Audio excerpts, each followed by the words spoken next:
Hello, welcome to this session of Talking Tech, Women and Girls in ICT. My name is Anjali Joshi-Dave, and I am a junior in high school from New York. I have a passion for the environment and creating solutions for environmental issues through technology, and today I am delighted to be interviewing Neha Joshi. Talking Tech is a series celebrating girls and women in tech being recorded around the world between ICT Day 2020 and Girls in ICT Day 2021. Girls in ICT Day is an international day marked on the fourth Thursday of each April. In 2020, Girls in ICT Day was the 23rd of April.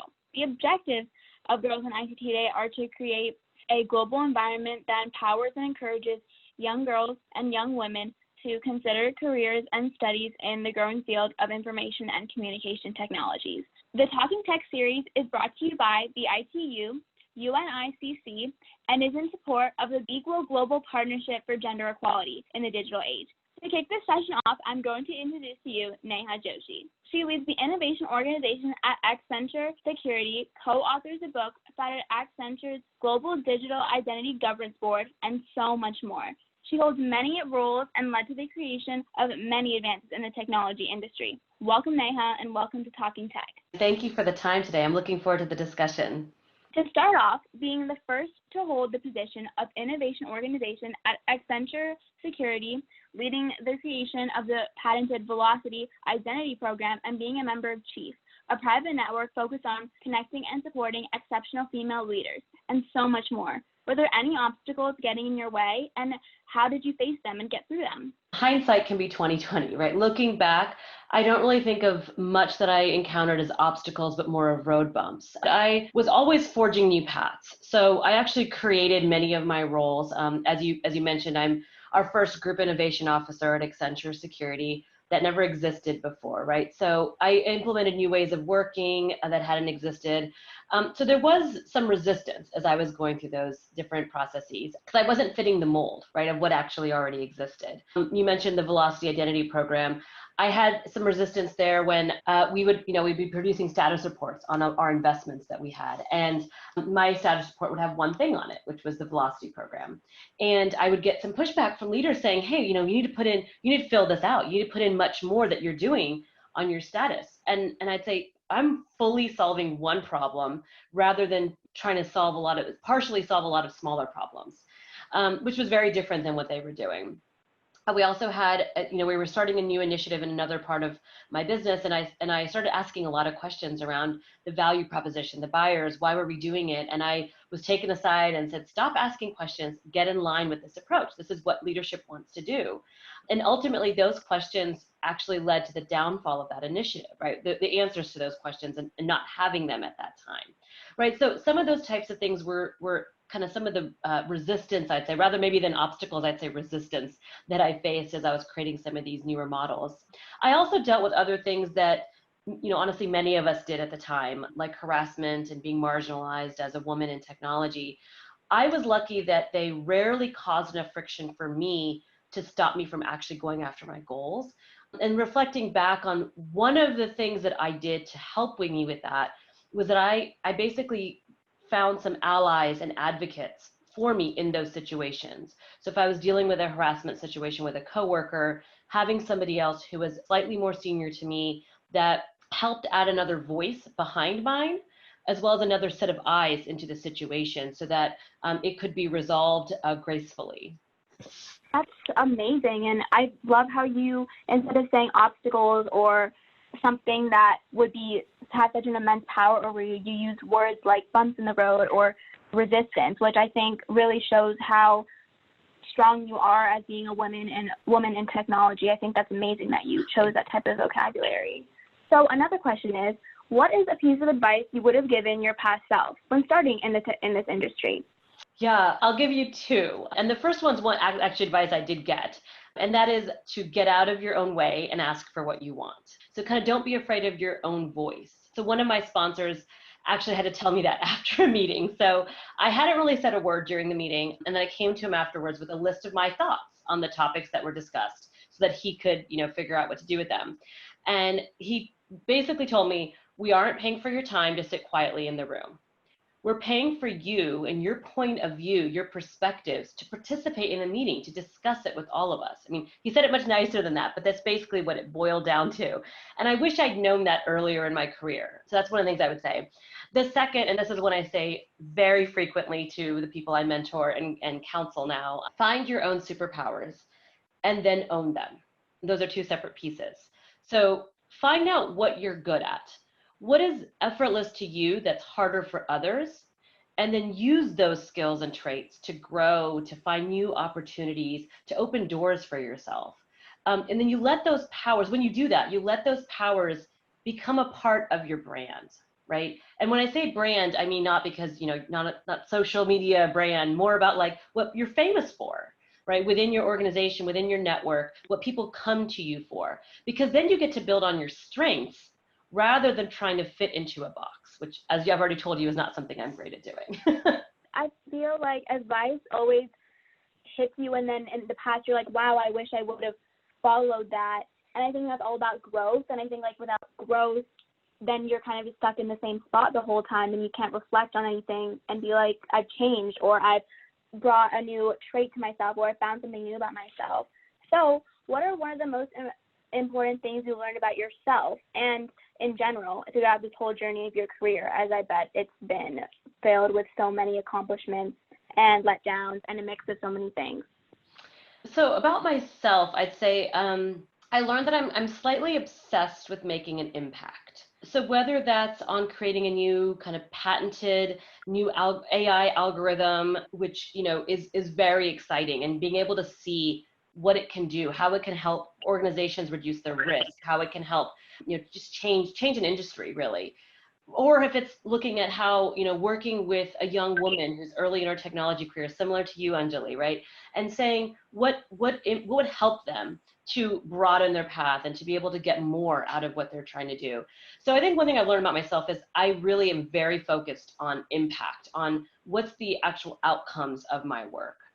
One thing I've just learned kind of generally on my career journey is you never know what you're going to learn from a person or a situation. So, you might go into it, and I'll give you some examples for myself. I even actually what kind of led me to innovation in as opposed to just kind of in our sort of normal technology business. I started on something that I thought was going to be a side road in my career. And I said, I've decided I'm going to do this for 18 months and then I'll get back to, my real career. That's basically what I decided.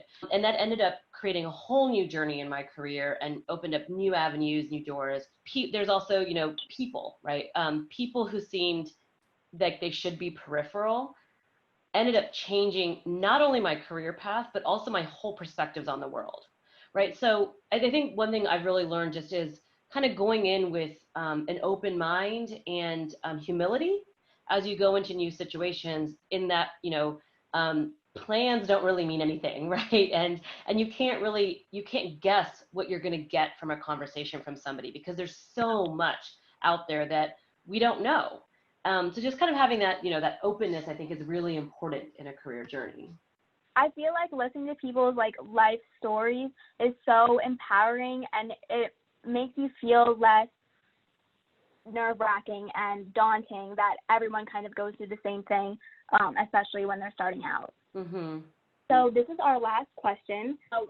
What strengths and weaknesses have you found about yourself throughout this all, and what have you taken from all those experiences? Yeah, so for me, I think one of the weaknesses, I'll start there, that I found is that I am fairly impatient. My impatience comes through in different ways. Like, so I start these new journeys and I want to make all this change and make all this impact. And I'm impatient to see the results. I'm impatient to see the outcomes right away, and see what it can actually mean for the organizations I'm working with, the people I'm working with, et cetera. So I see that's an area that for me is something that I have to be very conscious of, and I have to really pull back on and reduce my expectations. No, I shouldn't even say reduce them, it's temper them, right? So I make the joke sometimes that the change I'm taking my organization on right now, I expect us to get to 3,000%.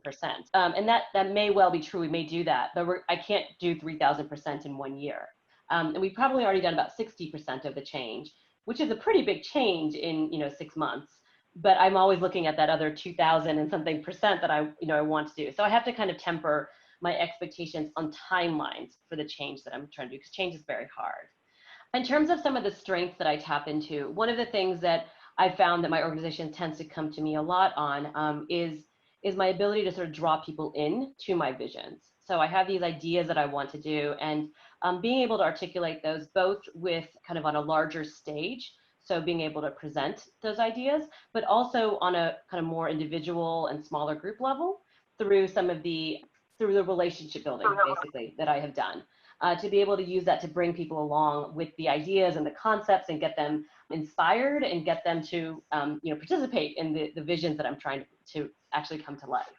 That's amazing. I feel like women in general tend to put a lot on themselves and put their expectations super, super high, as sometimes it feels like there is no representation for women, and then like, oh, I have to match it. I need to be like higher, I need to get there, because there's that underlying disadvantage, which isn't a disadvantage, it's an advantage of being a woman in technology. And I feel like, and even in school, sometimes it's like, oh, the boy is doing this or someone else is doing this, and it feels like you can be looked at in an undermining way, and you're like, oh, I have to top it, I need to be able to go here, I need to go there. But then also step back and realize how much has happened and how much you have done, even though sometimes I can definitely only focus on the things I haven't. Speaking about that, Anjali, I'd love to hear a little bit about, for you as well, speaking about where your focus is, what are some of the things that make you proud about your work in technology so far in your career journey? I truly found my calling of technology this year when, in the summer of 2019, I attended a Women in Leadership summer program at Barnard College in New York City.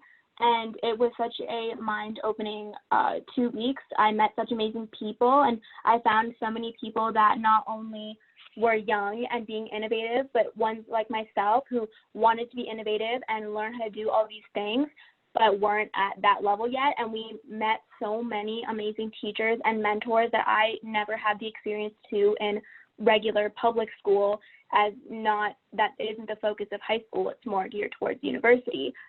Something that I'm proud of is I worked with a local AI woman leader, who wanted to make an app for the environment with me and my friend. And I've also focused a lot on the environment and my advocacy for it.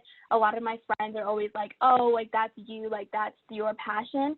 And I know that this year I took a course called Sustainable Futures in my high school, which is an elective course, and it showed me the environment isn't only like fix the planet by trying to go back to the roots of civilization where things were more simple and complex. There are so many technologies being done, whether it's ones in the house, solar panels, different forms of energy.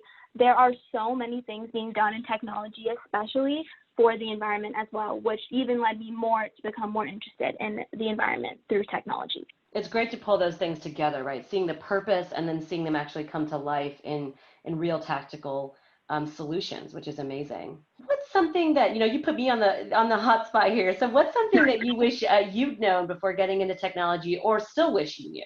That the possibilities are endless.